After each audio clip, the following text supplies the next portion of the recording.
I am someone who suffers from IBS and also PCOS and endometriosis and various illnesses like that, for which it's very important that I have access to a functional toilet. Now, my my flat's drainage is regularly going wrong, and the MP, Maria Miller, tried very hard on my behalf when she was the MP, and she's still a dame, but she's no longer our MP, unfortunately. Although the overall politics I don't go into, I'm not a fan of Conservatives as a whole, but she was brilliant and tried really hard to help, but unfortunately, the drainage is still appalling. It is appalling. It is always going wrong. There was a phase when it improved for a while, but it's always going wrong. And currently, I I am waiting on. I've got recurrent periods at the moment, so how that will go, I don't know. But I've got diarrhea type issues, and it really isn't being helped by the fact that I'm waiting for this plumber, and it's the second time in, I don't know, a couple of weeks or something. And it's all very well that Vivid Housing keep pressurising about things like routinely updating the smoke alarms, which, when tested last, were fine anyway, and they may be technically out of date, but they're fine. But they keep pressurising about I can't make dates when I have miscarriage level bleeding, as the doctors have confirmed it is with my endometriosis. And they are very unsympathetic, and there are so many things like that going on. And that bully is due to come here this week, and he wasn't even making appointments, he was just banging on the door to try and get in on the off chance, which will not happen. There are many lots that are doing this at the moment, like some of them came through the doctors, and there are all these different lots that are being sent at me. This is how vulnerable people are treated in society. It is just, it's appalling. It is really just appalling. The family members, if anything, are probably behind stirring some of it up. They certainly don't help. They are very cruel, and as soon as you're struggling in life, they don't want to know, but they all get seen as good people.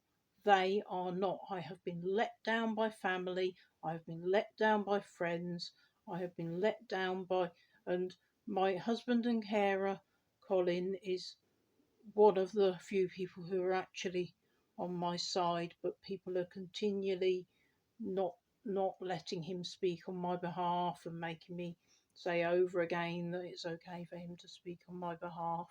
But at the moment, I'm waiting for the plumbers, and and they will probably just mess about for God knows how long. And sometimes the waste gets chucked back at me, and I've got OCD as well, by the way. And sometimes the waste just gets chucked back at me by the system, and it isn't to do with my individual toilet, it's to do with the overall drainage. But they try to use it as a way to get in as well. There's so many aspects to this, it's unbelievable, and it's been going on.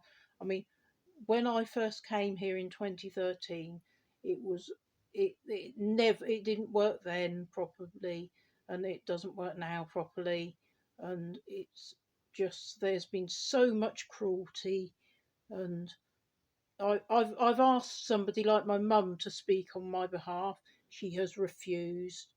Everybody has just shunned, not wanted to know. She could run around about her elderly mother. She run around about things to do with my brother, but when it comes to me, she doesn't care at all. My brother doesn't even he, it's just off the scale, the level of shunning. And it's because once you're vulnerable, nobody wants to know, nobody cares. And then they turn all the rest of the family against me. It's really just unpleasant, and I can't even express it in a way that makes any sense, but it's horrible and unpleasant and cruel. It's really, really cruel. But yeah, so going back to the drainage thing, Vivid Housing, be accountable, be accountable, be accountable. That is all I can say. Vivid Housing in Basingstoke, Hampshire, be accountable. For so long, I didn't speak out on social media about it. Or I occasionally used to put things and tag them on Twitter, but that ended up causing more trouble than it actually helped. But basically, what I would say is it's just, why should I have to keep silent? It is unacceptable. There are so many things about my living situation that are just unacceptable. And there are things where my health has deteriorated, and there are situations that have now become out of control. But Veronica Haviland, CPN of Bridge Centre, Basingstoke, if you had bothered in 2013 to 2015 or whenever it was, 2016, if you had bothered then, it was all the same issues, and you were saying that I wasn't even ill, and I was ill, and it was sort outable. Some of the things were sort outable at the time, and they no longer really are. It's literally rock bottom, and you have to get to rock bottom, and that's what they wanted all along. And she she went against the doctor, and apart from my OCD, she wouldn't recognise any of my mental health conditions, and I don't know whether I should have named her, but I'm fed up with covering for people who are just unacceptably appalling.